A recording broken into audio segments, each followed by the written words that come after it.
एक महान शास्त्रज्ञ, त्याचं नाव गॅलिलिओ. आपण बऱ्याच जणांनी त्याचं नाव ऐकलं असेल, गॅलिलिओ. त्या गॅलिलिओच्या आत्मचरित्रामध्ये आलेला प्रसंग आहे. गॅलिलिओ त्याचं काहीतरी संशोधन करत होता. संकल्प किती दृढ असावा लागतो ते सांगतोय बर का. कथा ऐकायची आहे, पण नुसती जेवढी भेटल तेवढी, जेवढी होईल तेवढी, उगा आपलं काही कामच नाही व म्हणून कथा ऐकायला जायचं, किंवा आता आलंय नशिबानी म्हणून ऐकायचं. इतकं पोकळ भगवत प्राप्तीच्या साधनाची उंची इतकी कमी नाहीये की तुम्ही उरलेल्या सुरलेल्या मालामध्ये याचा हिशोब लावावा. इतकं हे सोपं नाहीये, हे पहिलं लक्षात घ्या.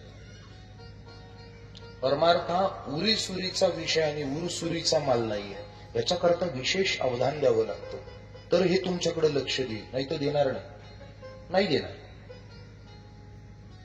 त्या गॅलिलिओने काहीतरी त्याचं संशोधन सुरू होतं, आणि संशोधन सुरू असताना त्याच्या बहिणीने त्याला सांगितलं, दादा जेवायला चल, मी तुझी वाट पाहते,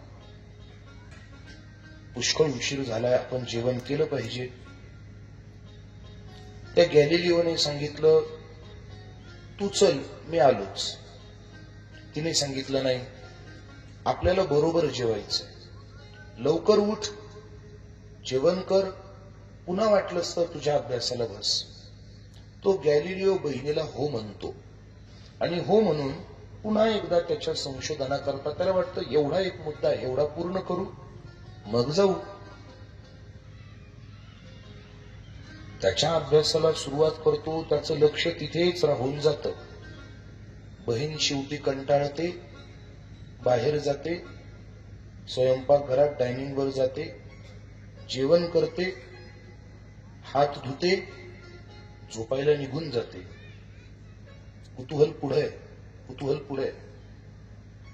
बऱ्याच वेळानं तो गॅलिलिओ उठतो आणि उठून डायनिंग मध्ये येतो, स्वयंपाकघरात येतो, हात धुतलेलं, जेवण झालेलं ते उष्ट ताट पाहतो आणि म्हणतो, अरे जेवण झालंय आपलं, चला अभ्यासाला. तिथून जातून परत अभ्यासाला बसतो. याला अवधान म्हणतात. लक्ष इतकं बारीक असावं, गर्क इतकं असावं लागतं. अवधान कशाला म्हणतात ते लक्ष देऊ नये. माऊलींनी याच्याकरता शब्द वापरले, तरी अवधान एक वेळ दिजे, मग सर्व सुखासी पात्र होईजे. हे प्रतिज्ञोत्तर माझे उघड ऐका.